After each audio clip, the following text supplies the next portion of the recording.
KRMT Roy Suryo Noto Diprojo tersebut di atas telah terbukti secara sah dan meyakinkan bersalah melakukan tindak pidana dengan sengaja tanpa hak menyebarkan informasi yang ditujukan untuk menimbulkan rasa kebencian atau permusuhan individu. Jangan nunduk-nunduk dong, Pak Roy. Pak Roy sedikit, Pak Roy.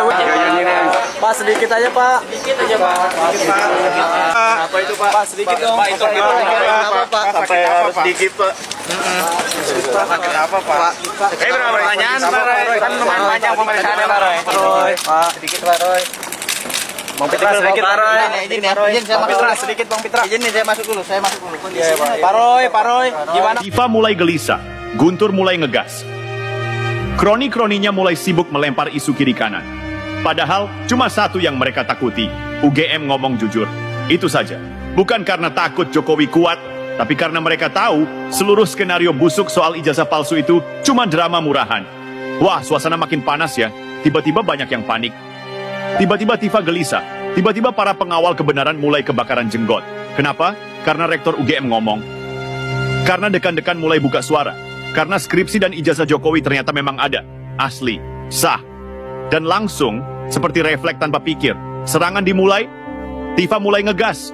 Kroni-kroninya ikut ramai-ramai. Terus terang menurut saya hanya orang bodoh yang percaya bahwa ijazah Jokowi di UGM adalah ijazah palsu.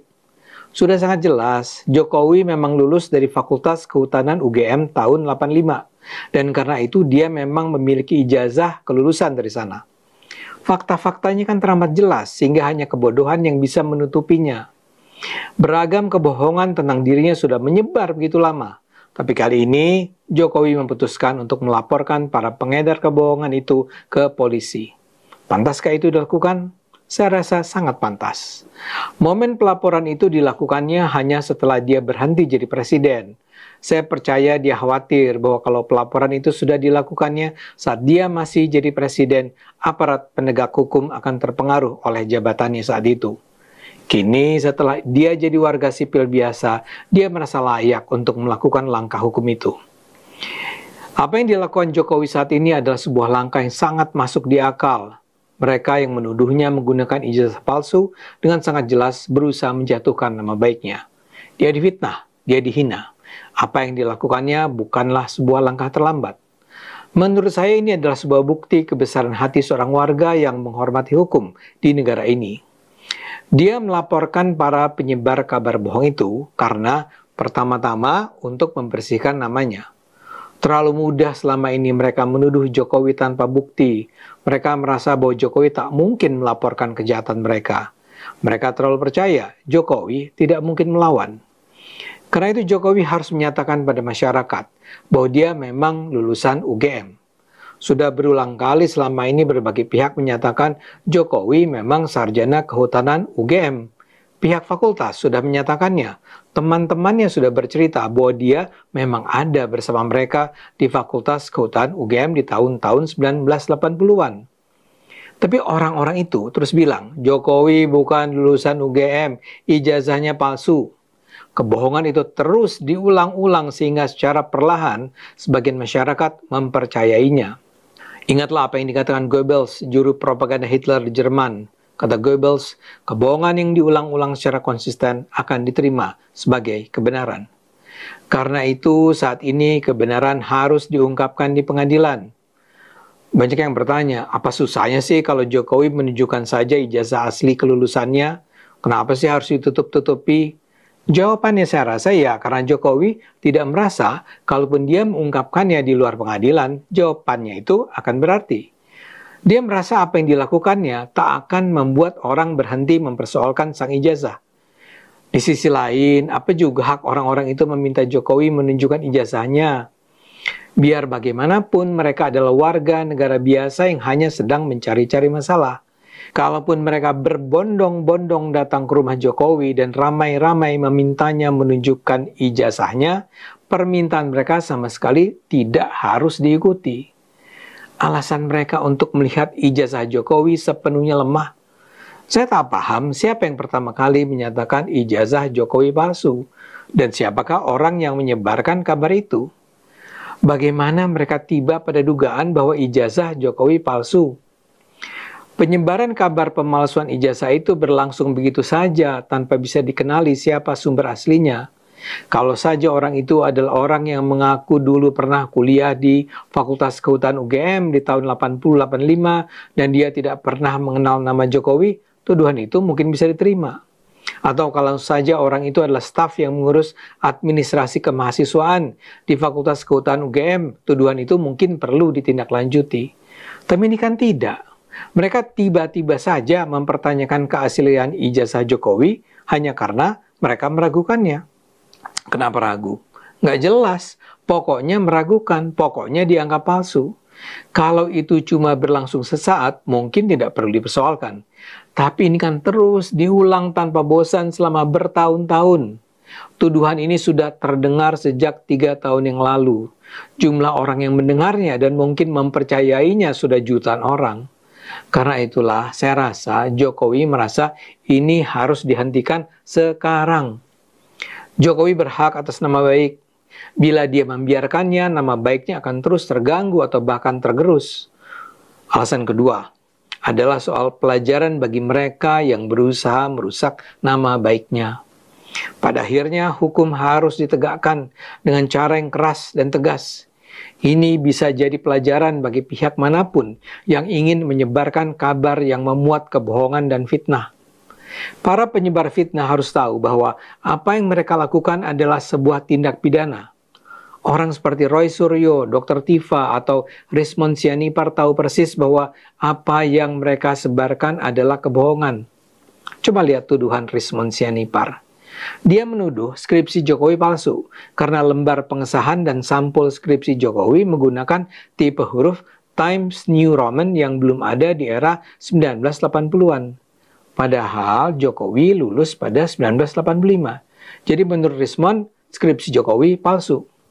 Begitu pula ijazah Jokowi diyakininya palsu karena ijazah Jokowi juga menggunakan Times New Roman. 100 miliar % palsu katanya. Tuduhan Rismon ini sudah dibantah Dekan Fakultas Kehutanan UGM Sigit Sunarta. Menurut Sigit, di tahun 1985 sudah biasa mahasiswa menggunakan tipe huruf Times New Roman terutama untuk mencetak sampul dan lembar pengesahan. Fakultas pun biasa menggunakan tipe huruf tersebut pada ijazah mahasiswa. Di sekitaran kampus UGM sudah ada percetakan yang menyediakan jasa cetak sampul skripsi dengan menggunakan Times New Roman. Menurut Sigit, hanya sampul, lembar pengesahan, dan ijazah Jokowi yang dicetak di percetakan. Sementara seluruh isi tulisan skripsinya setebal 91 halaman masih menggunakan mesin ketik. Apa yang disampaikan Sigit itu adalah penjelasan yang masuk di akal. Masalahnya, Rismon masih terus melontarkan tuduhan tersebut dengan mengabaikan penjelasan Sigit. Mungkinkah Rismon tidak mendengar atau mengetahui penjelasan Sigit? Bisa saja. Tapi kan jawaban Sigit itu menyebar luas di tengah masyarakat, sehingga tidak bisalah Rismon berdalih dia tidak tahu penjelasan Sigit. Intinya, Rismon bisa saja sebenarnya tak menyangka bahwa di tahun 1985 tipe huruf Times New Roman sudah bisa digunakan di halaman sampul, lembar pengesahan, dan ijazah. Tapi ketika sudah ada penjelasan Sigit, Rismon seharusnya menarik tuduhannya itu. Masalahnya, sampai saat ini Rismon masih mengulang-ulang tuduhan itu. Karena itu wajar bila Jokowi akhirnya merasa Rismon harus dilaporkan agar tuduhan itu tak lagi terulang. Kasus Roy Suryo agak berbeda. Dia itu mengambil kesimpulan bahwa ijazah Jokowi palsu berdasarkan 2 bukti. Pertama, menurutnya kalau skripsi Jokowi itu palsu, maka dengan sendirinya ijazahnya pun palsu. Kedua, dia menggunakan sebuah kopi ijazah Jokowi yang menyebar luas di internet. Menurut analisisnya, ijazah di internet tersebut palsu. Tuduhan Roy ini mengandung 2 kesalahan mendasar. Pertama, seperti sudah dikatakan Dekan Fakultas Kehutanan UGM, tidak ada bukti bahwa skripsi Jokowi palsu. Dengan begitu, tidak bisa dikatakan ijazah Jokowi palsu. Yang kedua, ijazah Jokowi yang beredar secara online pun dengan mudah terlihat sebagai dokumen palsu. Paling gampang adalah dengan memperhatikan posisi foto Jokowi di ijazah tersebut. Foto itu ternyata ditempel di atas cap Fakultas Kehutanan UGM. Jadi di foto tidak terlihat adanya tanda-tanda cap. Tanpa harus jadi ahli, kita semua pasti sudah tahu bahwa itu adalah ijazah palsu.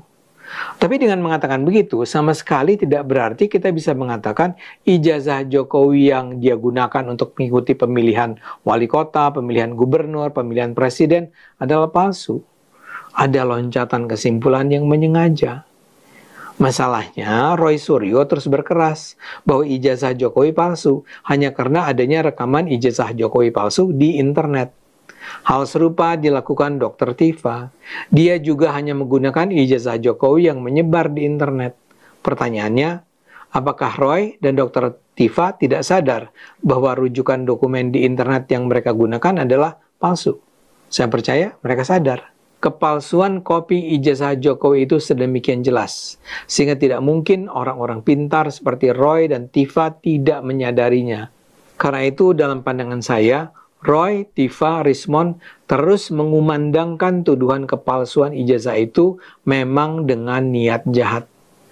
Dan karena itu sudah berlangsung terlalu lama, Jokowi layak untuk saat ini memperkarakannya. Semoga kebenaran menemukan jalan. Kita harus terus menggunakan akal sehat, karena hanya kalau kita gunakan akal sehat, Indonesia akan selamat.